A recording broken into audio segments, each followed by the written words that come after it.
Dalam beberapa minggu ke depan, salah satu momentum politik terpenting bagi warga dan masyarakat untuk ikut menentukan hak dan kewajibannya dilaksanakan dan diputuskan melalui pilkada. Dalam proses menjelang pilkada, sejak lama kita menyaksikan suatu pertarungan melalui kekuasaan politik ekonomi. Bagaimana Cagup melakukan lobi politik untuk membentuk barisan kekuatan politik yang akan mendukungnya? Lobi-lobi politik ini bukan cuma pepesan kosong.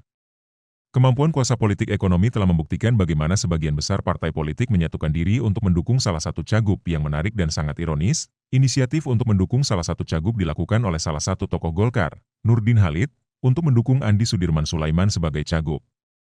Dan ironis itu kian kelam dalam dunia politik lokal ketika 5 calon kader Golkar justru disingkirkan. Kekelaman kian mengental dalam jagat politik berkaitan dengan latar belakang cagup, yang pernah menjabat sebagai wakil gubernur dan menjadi pengganti gubernur, dalam praktek politik kebudayaan selama bertahun-tahun bukan hanya tak memiliki apresiasi. Bahkan lebih dari itu melakukan pelarangan.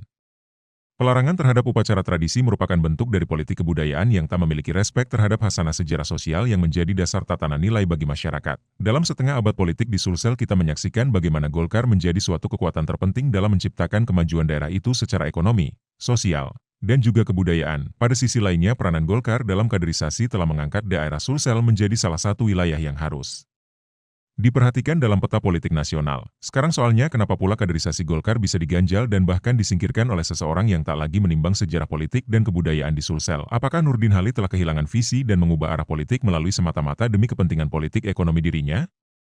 Dunia politik bisa menghalalkan semua cara untuk mencapai tujuan. Tapi dunia politik juga memiliki pijakan utama yang masih digenggam oleh masyarakat, bahwa setiap keputusan politik seharusnya didasarkan kepada landasan moral dan etik.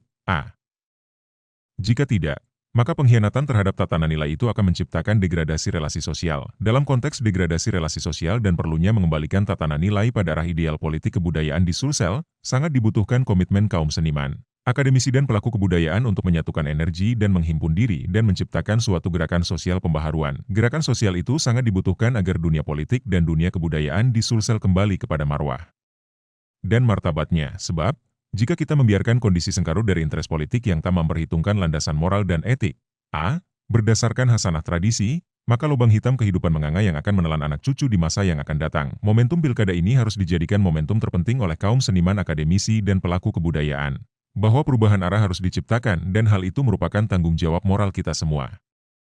Terima kasih sudah nonton, jangan lupa like, subscribe, dan share ya!